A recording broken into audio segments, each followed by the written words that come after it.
नमस्कार। इस वक्त के बुलेटिन के साथ मैं हूं आशीष प्रमोद गोस्वामी। बुलेटिन की शुरुआत एक खुलासे की खबर के साथ करते हैं तो ग्रेटर नोएडा के बहुचर्चित गौरव चंदेल मर्डर केस का पुलिस ने खुलासा कर दिया है। खुलासे का दावा भी किया है। वारदात के 20 दिन बाद हापुड़ पुलिस ने मिर्ची गैंग के सदस्य उमेश को धौलाना इलाके से गिरफ्तार किया है। उमेश के साथ मिर्ची गैंग के सरगना आशु की पत्नी पूनम को भी गिरफ्तार किया गया है। पुलिस को मुखबिर से दोनों के हापुड़ आने की सूचना मिली थी। उमेश के पास से गौरव की कार की चाबी और हत्या में इस्तेमाल किया गया पिस्टल भी बरामद हुआ है। उसने इसी पिस्टल से गौरव की हत्या की बात कबूली है, जिसे उसने आशु और साथियों के साथ मिलकर की थी। गिरफ्तारी के बाद उमेश ने एक दरोगा की सर्विस रिवॉल्वर छीनकर भागने की कोशिश भी की। पुलिस की तरफ से की गई कार्रवाई में उसके दोनों पैरों में गोलियां लग गई। फिलहाल अस्पताल में उसका इलाज चल रहा है। पुलिस के मुताबिक लूट के इरादे से गौरव चंदेल के साथ वारदात को अंजाम दिया गया। मिर्ची गैंग दिल्ली एनसीआर में सक्रिय है और कार लूट की वारदात करके उनका इस्तेमाल दूसरी कारों की लूट करने में करता है। गौरव की कार पहले ही बरामद की जा चुकी है। आपको बता दें कि बीते 6 जनवरी को गौरव चंदेल की लूट के बाद उस वक्त हत्या कर दी गई थी, जब वो गुड़गांव स्थित अपने दफ्तर से ग्रेटर नोएडा के गौर सिटी स्थित अपने घर लौट रहे थे।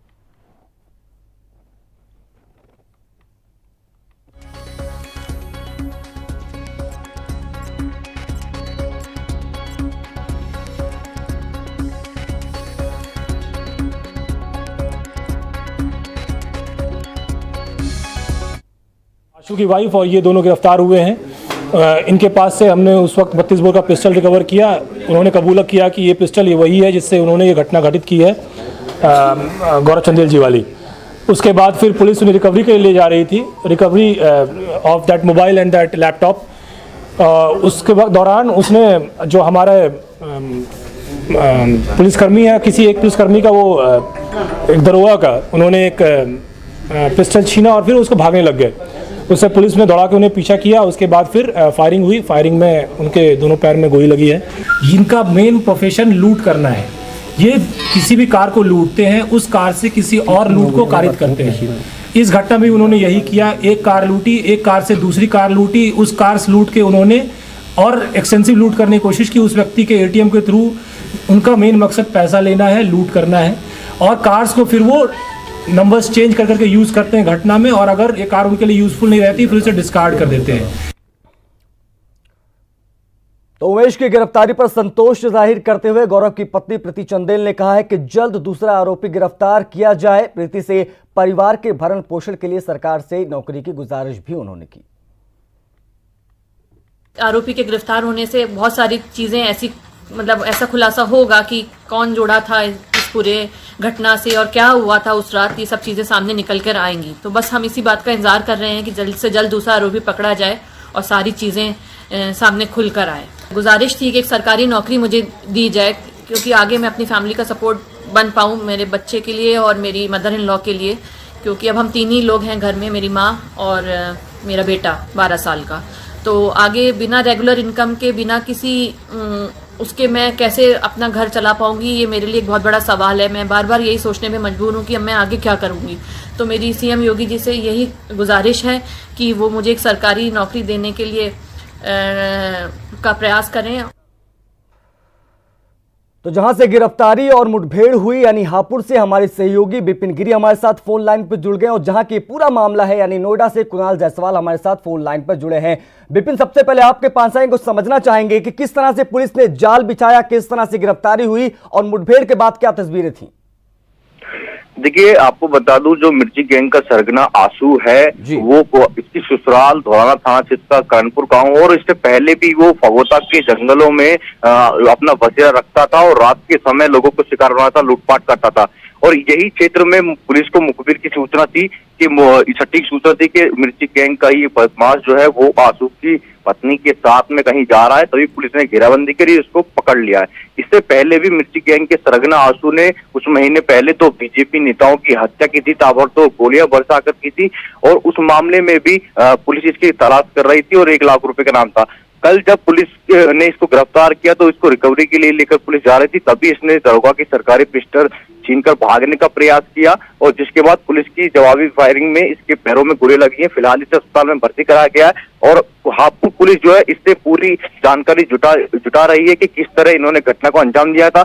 और जो हालांकि बताया जाता है इस मिर्ची गैंग के जो बदमाश होते हैं वो कोई भी घटना में शामिल किसी को भी कार को लूटते हैं, गोली मारते हैं और कार को लूटकर घटना में अंजाम देने के बाद कार को छोड़कर फरार हो जाते हैं। यही गौरव चंदेल हत्याकांड विपिन, शुरुआती पूछताछ में क्या निकलकर सामने आया उमेश से?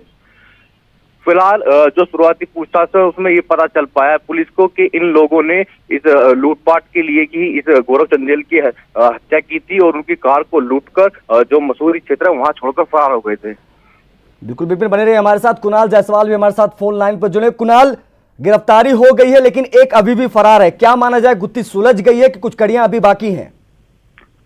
देखिए आशीष, जब से ये मामला हुआ था तब से ही पुलिस, एसटीएफ सभी लोग इसमें सक्रिय थे और जो गाड़ी जो लूट के ले गए थे और जब वो गाड़ी बरामद हुई थी गाजियाबाद के मसूरी थाना क्षेत्र में, तब से ही एक क्लू मिला था और लगाया जा रहा था इन तक पहुंचने का। हालांकि उसमें कामयाबी भी मिली है धौलाना पुलिस को और जो एसओजी है हापुड़ की उसको और साथ ही साथ नोएडा पुलिस को। इन लोगों की सब जो टीमें थी वहां पे डेरा डाले हुई थी। अब गिरफ्तारी हो गई है उमेश की, अहम गिरफ्तारी है और इससे कई ऐसी जानकारियां मिली हैं कि आंसू भी जल्द गिरफ्तार किया जा सकता है। और सबसे बड़ी बात है कि आंसू की पत्नी को भी जो है वो गिरफ्तार किया गया है। तो पुलिस का ये मानना है कि अब जो है जल्दी केस वर्कआउट हो जाएगा। कुछ अहम कड़ियां हैं जो आंसू की गिरफ्तारी के बाद से सामने आएंगी, लेकिन सबसे बड़ी बात यह है कि घटना के 20 दिन बाद जो है इसमें कामयाबी मिलती है, वो भी पूरी नहीं, एक शख्स की गिरफ्तारी होती है जो उस गैंग का सदस्य है। सरगना अभी फरार है, उसकी गिरफ्तारी शेष है। उसकी गिरफ्तारी के बाद ही पूरा मामला सामने आएगा कि इन लोगों ने अब तक इस तरह की कितनी घटनाओं को अंजाम दिया है। बिल्कुल, और आंसू की गिरफ्तारी के बाद ही चीजें और खुलकर सामने आएंगी। आप दोनों का बहुत बहुत शुक्रिया हमसे जुड़ने के लिए और तमाम अहम जानकारियों को साझा करने के लिए। उधर अलीगढ़ मुस्लिम यूनिवर्सिटी में गणतंत्र दिवस समारोह में यूनिवर्सिटी के वीसी और रजिस्ट्रार को काले झंडे दिखाने के मामले में हिरासत में लिए गए छात्र फरहाद मुस्तबा रिहाई की मांग को लेकर साथी छात्रों ने यूनिवर्सिटी के चुंडी गेट पर जाम लगाकर नारेबाजी की। देर रात तक छात्रों का हंगामा बदस्तूर जारी रहा। छात्र नेताओं का आरोप है कि पुलिस और यूनिवर्सिटी प्रशासन छात्रों की आवाज जो है वो दबाने की कोशिश कर रहा है।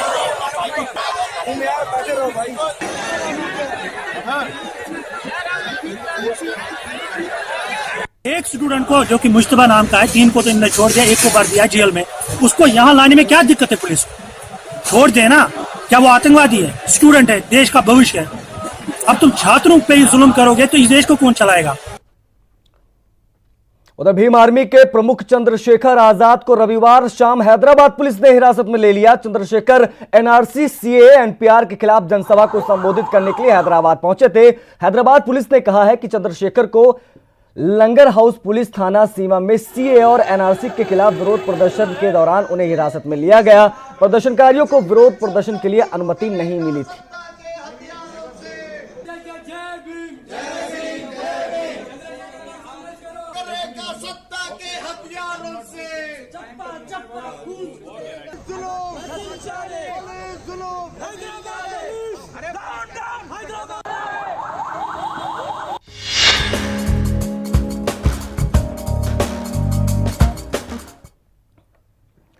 अब बात गंगा यात्रा की करते हैं तो आज से प्रदेश में बिजनौर और बलिया से गंगा यात्रा की शुरुआत हो रही है। मुख्यमंत्री योगी बिजनौर में गंगा घाट पर आरती और पूजा अर्चना करने के बाद गंगा यात्रा का शुभारंभ करेंगे। योगी के साथ उत्तराखंड के सीएम त्रिवेंद्र रावत भी मौजूद रहेंगे। बलिया में राज्यपाल आनंदीबेन पटेल मुख्य अतिथि के तौर पर शामिल होंगी। 31 जनवरी को कानपुर में गंगा बैराज पर दोनों की गंगा यात्राओं का समापन होगा।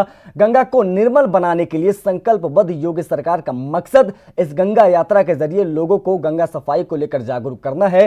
गंगा यात्रा 27 जिलों के 86 विधानसभा क्षेत्रों से होकर गुजरेगी और कुल 1358 किलोमीटर का सफर भी इस दौरान तय करेगी। इस यात्रा में केंद्र सरकार के 8 मंत्री शामिल होंगे।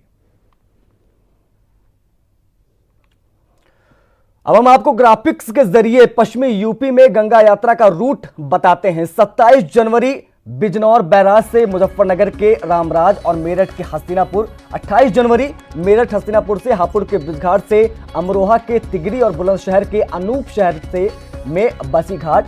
29 जनवरी की अगर बात करें तो बुलंदशहर के बसीघाट से अलीगढ़ के संकरा, संभल के गुन्नौर, बदायूं के कछाल घाट, शाहजहांपुर के ढाई घाट चौराहा, कारगंज से लहर घाट और फर्रुखाबाद के पांचाल घाट। बात अगर 30 जनवरी की करें तो फर्रुखाबाद के पांचाल घाट से कन्नौज के बेंडिंग ग्राउंड, हरदोई के राजघाट तक जाएगी। 31 जनवरी की बात की जाए तो कानपुर के गंगा बैराज में पहुंचकर यह यात्रा समाप्त हो जाएगी। वहीं पूर्वी यूपी में गंगा यात्रा का रूट की अगर बात करें तो 27 जनवरी को यानी आज बलिया दुबे छपरा घाट, बलिया शहर, भरौली, तिराहा से गाजीपुर पहुंचेगी गंगा यात्रा। 28 जनवरी को गंगा यात्रा गाजीपुर, सैदपुर से चंदौली, शुजाबाद और वाराणसी पहुंचेगी। 29 जनवरी को वाराणसी के रामनगर से मिर्जापुर के चुनार, भदोही के सीतामढ़ी और फिर प्रयागराज पहुंचेगी यह यात्रा। 30 जनवरी की अगर बात की जाए तो प्रयागराज से कौशांबी, कालाधाम, प्रतापगढ़, कालंकाकर, रायबरेली के लालगंज, फतेहपुर और उन्नाव, बक्सर पहुंचेगी यात्रा। 31 जनवरी को कानपुर में ही यानी गंगा बैराज पर यात्रा समाप्त होगी। तो दोनों यात्राओं का समापन कानपुर में ही होगा।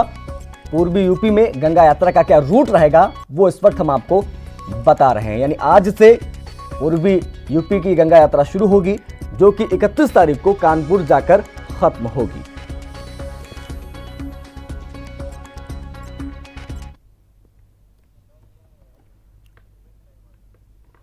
हमारे सहयोगी उमेश हमसे लाइव जुड़ रहे हैं, उनसे बातचीत करते हैं। उमेश, पश्चिम से लेकर पूरब तक को साधने की योजना कहें तो कुछ गलत नहीं होगा, किस तरह की तैयारियां, क्योंकि आज जो है यात्रा निकलेगी?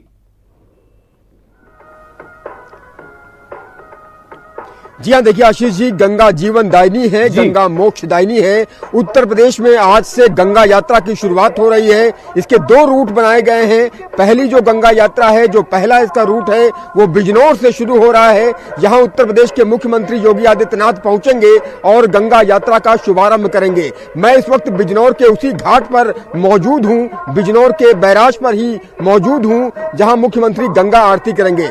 मैं सीधे यहाँ की तस्वीरें आपको दिखाता हूँ। मैं अपने कैमरा पर्सन से कहूंगा, अभिषेक शर्मा से कहूंगा कि दिखाएं यहाँ की तस्वीरें। आप ये सजावट देख सकते हैं, फूल माला से किस तरह से ये आरती के लिए स्थल तैयार किया गया है। तिरंगे भी यहाँ पर लगे हुए हैं। गंगा आरती मुख्यमंत्री यहीं पर करेंगे और यहीं से गंगा यात्रा का शुभारंभ करेंगे। आप इन तस्वीरों में देख सकते हैं कि ये वो खूबसूरत घाट है। इस घाट का नजारा आप देख सकते हैं कि किस तरह से यहाँ पर व्यापक तैयारियां की गई हैं। तकरीबन 10:55 के आसपास मुख्यमंत्री यहाँ पर पहुंचेंगे और गंगा आरती करेंगे। गंगा का ये भव्य नजारा भी आप देख सकते हैं। मां गंगा को प्रणाम भी कर सकते हैं दर्शक। इस वक्त ये वही स्थल है गंगा बैराज का जहां मुख्यमंत्री आएंगे, गंगा आरती करेंगे, गंगा को नमन करेंगे, गंगा को प्रणाम करेंगे और यहीं से गंगा यात्रा का शुभारंभ करेंगे। बिजनौर के इसी गंगा बैराज से गंगा यात्रा का शुभारंभ होगा जो यहां से हस्तिनापुर पहुंचेगा और साथ ही साथ रामराज पहुंचेगा। मुख्यमंत्री तकरीबन 11 बजे यहां पर पहुंचेंगे और गंगा यात्रा को हरी झंडी दिखाएंगे। एक रथ विशेष तौर पर तैयार किया गया है, जिस रथ को दर्शक इससे पहले भी देख चुके होंगे, वो बिजनौर पहुंच चुका है और यहीं से इस गंगा यात्रा का शुभारंभ होगा। और मुख्यमंत्री 11 बजे आने के बाद यहीं पर गंगा आरती करेंगे और उसके ठीक बाद वो रामराज के लिए रवाना हो जाएंगे। रामराज में भी एक जनसभा होगी। जनसभा के बाद मुख्यमंत्री का आगे का कार्यक्रम निर्धारित है, लेकिन जो मुख्य कार्यक्रम है वो बिजनौर के इसी गंगा बैराज पर हो रहा है। ये सजावट भी दिखाई है अभिषेक कि किस तरह से यहाँ पर भव्य सजावट की गई है और गंगा आरती का ये भव्य नजारा आप देख सकते हैं। ये सजावट किस तरह से यहाँ पर तिरंगे के साथ और यहाँ पर फूल मालाओं से पूरा सजाया गया है। गंगा यात्रा के बिजनौर आगमन पर स्वागत है, यही जगह जगह लिया हुआ है और ये तस्वीरें अपने आप में बताती हैं कि गंगा यात्रा को लेकर कितनी भव्य तैयारियां की गई हैं।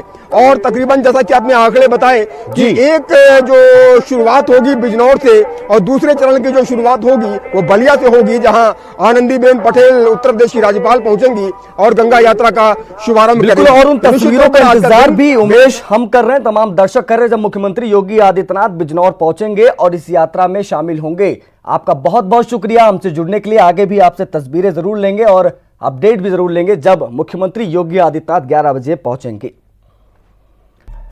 ब्रेक के बाद एक बार फिर आप सभी का स्वागत है। अगली खबर मथुरा के वृंदावन इलाके से है, जहां जगदीश धाम के एक होटल में एक दंपत्ति ने जहर खाकर सुसाइड कर लिया। पुलिस के मुताबिक होटल के कमरा नंबर 105 में दोनों लोग अचेतावस्था में मिले थे। आनंद फानन में नजदीकी अस्पताल में भर्ती कराया गया, जहां डॉक्टरों ने महिला को मृत घोषित कर दिया। वहीं पति की हालत गंभीर देखते हुए आगरा रेफर किया गया। फॉरेंसिक टीम ने होटल के कमरे में कुछ सबूत कब्जे में लिए हैं। आत्महत्या करने वाली दंपत्ति दिल्ली निवासी शौजी खान बताया जा रहा है। फिलहाल पुलिस ने फोन नंबर के आधार पर महिला के परिजनों को सूचना दे दी है।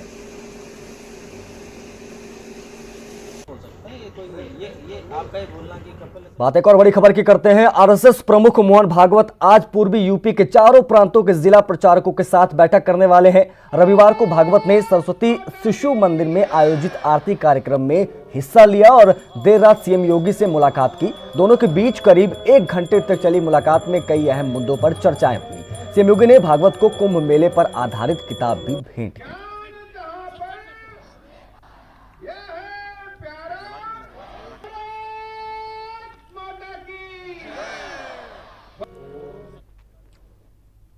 रविवार शाम को सीएम योगी गोरखपुर पहुंचे, जहां उन्होंने गोरक्षनाथ मंदिर में पूजा अर्चना की। सीएम योगी गोरखपुर से आज गंगा यात्रा में शामिल होने बिजनौर भी जाएंगे।